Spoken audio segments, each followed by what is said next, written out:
देखिए, पिछले एक साल में स्पेशली लास्ट 1.5 महीने में डीजल का प्राइस 10 से 15% बढ़ गया है तथा जीएसटी के कानून इतने ज़्यादा कड़क हो गए हैं।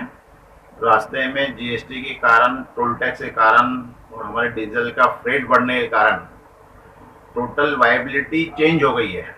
एज ऑन डेट गाड़ी वाला करीब करीब जिसकी भी ट्रक है वो नुकसान दे रहा है। हम उसकी इंस्टॉलमेंट भी दे नहीं पा रहे हैं, न ड्राइवर की पेमेंट दे पा रहे हैं, न इंश्योरेंस दे पा रहे हैं। साथ ही साथ जो हम कस्टमर का ट्रांसपोर्ट करते हैं माल, वो कस्टमर भी हमारे को पेमेंट 2 महीने से 4 महीने 5 महीने तक नहीं देते हैं। इसकी वजह से काफी नुकसान हमारे क्षेत्र में हो रहा है। हम सरकार से अनुरोध करते हैं इसमें कृपया ध्यान देवें, तो जीएसटी का, डीजल का प्राइस तुरंत से कम 10% कम करें, तब जाके हमारे सेक्टर को थोड़ी सी राहत मिलेगी। और जहां तक हमारे को कस्टमर से जो पेमेंट आते हैं उसका कुछ नियम बनाया जाए, जिससे फाइनेंस के बारे में हमारे को जो तकलीफ आ रही है उसमें हमको सुविधा मिले। जो कस्टमर का हम काम करते हैं, पेमेंट 15 दिन से 30 दिन बोलते हैं, लेकिन देते 2 महीने से 5 महीने तक भी नहीं। ऐसे बहुत से कस्टमर हैं। तो गवर्नमेंट से ऐसा हमारी दरखास्त है कि इसको कुछ रेगुलराइज करें और उसका कुछ नियम बनाएं जिसमें उस उद्योग को राहत मिले। जहां तक ईबी बिल का सवाल है, ईबी बिल बनाना कस्टमर की जवाबदारी है, जो माल भेजता है या जो माल खरीदता है।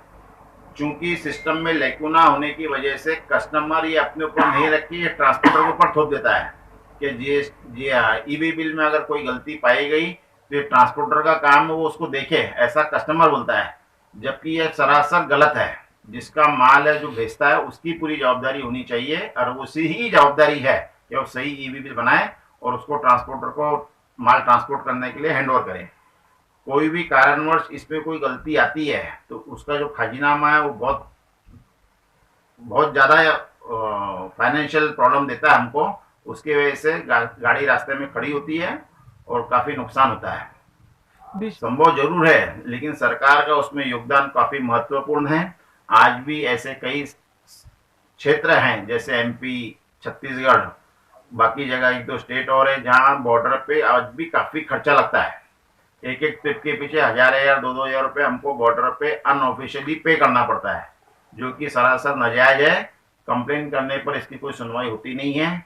आपसे निवेदन है सरकार से, रोड ट्रांसपोर्ट मिनिस्टर से, कृपया इसमें ध्यान देवे। जो डीजल के प्राइसेस है लास्ट 1-2 महीने में काफी ज्यादा सरकार ने वृद्धि किया है, यह सरासर नाजायज है। इतनी वृद्धि ट्रांसपोर्ट सेक्टर को एब्जॉर्व करने में काफी ज्यादा ही प्रॉब्लम है। इतनी कमर टूट चुकी है ट्रक ओनर की, ट्रक मालिकों की तथा उसके साथ जुड़े हुए लाखों लोगों की, जो उसे बर्दाश्त के बाहर हो रही है।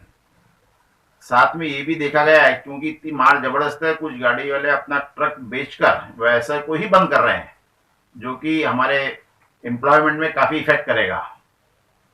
डीजल में है 100% ऑल इंडिया पेन रेट एक ही रहना चाहिए डीजल का, जिससे ट्रक वालों को सुविधा रहेगी, कस्टमर को कम से कम फ्रेट का उसका बेनिफिट मिलेगा। अभी एग्जाम्पल के लिए महाराष्ट्र, क्योंकि नागपुर और एमपी लग के ही है, नागपुर में डीजल का प्राइस करीब करीब 87 रुपये, एमपी में करीब 90-91 रुपये डीजल का प्राइस है। 3 रुपये का प्राइस नागपुर से 50 किलोमीटर 60 किलोमीटर में जाने के बाद अगर हमको ज़्यादा देना पड़ेगा तो एमपी से डीजल भराने में काफ़ी हमको दिक्कत होती है। हमको ट्रक को यहीं से डीजल का अरेंजमेंट करके भेजना पड़ता है, उससे हमको फाइनेंशियल काफ़ी मार पड़ती है।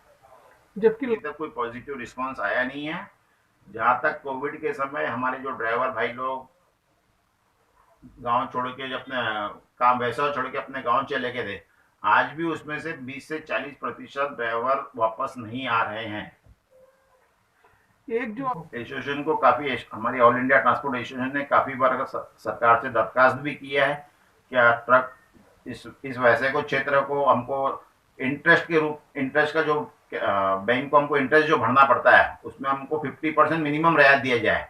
अभी एज ऑन डेट हम ट्रक अगर बैंक फाइनेंस कराते हैं तो हमको करीब 8 से 9% ब्याज देती है बैंक, क्योंकि वो हमारे लिए वायबल नहीं है।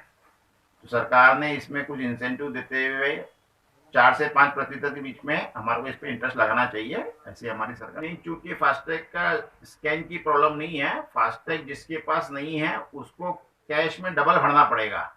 जबकि सरकार ने सिस्टम बनाया काफ़ी सही है, ट्रकों को फास्टैग लगा के ही चलना चाहिए, जिससे उसको सुविधा भी होंगी और नजायज वसूली पे कंट्रोल भी आएगा। मैं Ratan Podar, vice president all India Nagpur transport Sangh. मेरा ट्रांसपोर्ट का व्यवसाय है तिरुपति बालाजी रोड लाइन्स के नाम से नागपुर में है। आज की प्रेजेंट सिचुएशन में हमारा ट्रांसपोर्ट उद्योग काफ़ी समस्याओं से घिरा हुआ है। जीएसटी, डीजल के प्राइजेस, बैंक का इंटरेस्ट रेट, कस्टमर से हमको टाइम पे पैसा नहीं आना, ये सब मार इतनी ज़बरदस्त हो रही है कि हमारे व्यवसाय में हमारे को आगे बढ़ने में काफ़ी दिक्कत आ रही है। इसी सबको ध्यान में रखते हुए मैं माननीय Shri Nitin Gadkari ji, road transport department Delhi, इनसे निवेदन करता हूँ कि इस पर थोड़ा ध्यान दें कि इस पर कुछ समस्याओं का हल करें, जिससे हमारे उद्योग को कुछ राहत मिले और काम आगे वैसा बढ़ाने में मदद मिले।